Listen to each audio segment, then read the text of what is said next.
యుద్ధంలో శత్రువుని దెబ్బతీయాలంటే చుట్టూ ఉన్నటువంటి బలగాలని దెబ్బకొట్టాలి. అట్లా దెబ్బ కొడితే చివరికి శత్రువు లొంగిపోతాడు, లేదంటే మనకి సామంత అవుతాడు. చిరంజీవికి చుట్టూ ఉన్నటువంటి బలగాన్ని దెబ్బతీస్తే చివరికి ఆయన తట్టుకోలేక వెళ్ళి కాంగ్రెస్ పార్టీలో విలీనం చేసి సర్దుకుపోయారు. పవన్ కళ్యాణ్ వచ్చి చంద్రబాబుతో పొత్తు పెట్టుకుని సర్దుకున్నారు.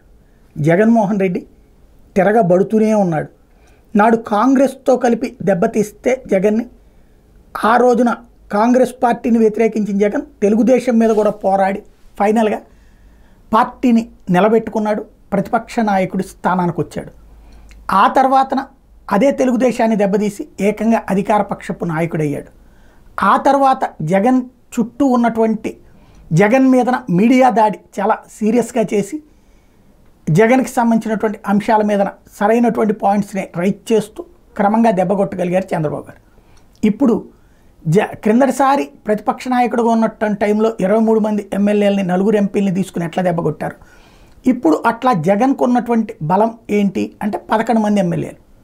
వాళ్ళని చీలుస్తారా లేదంటే ఇప్పుడే అవసరం లేదు. అదే సందర్భంలో ఎందుకంటే ఎట్లాగో ప్రతిపక్ష హోదా లేదు కాబట్టి ఇప్పుడు తీల్చి ప్రతిపక్ష హోదా లేకుండా చేయాల్సిన అవసరం లేదు. మరొక వైపుని చూస్తే ఎంపీలు 4 ఉన్నారు కాబట్టి వాళ్ళని చీల్చాల్సిన అవసరం ఏమీ లేదు. ఇక రాజ్యసభ సభ్యుల్ని చీల్చేటటువంటి ఎత్తుగడ, తద్వారా జగన్కి ఇప్పటికీ కూడా భారతీయ జనతా పార్టీ దగ్గర ఎక్కువగా అటాక్ చేయడానికి అంగీకరించదు.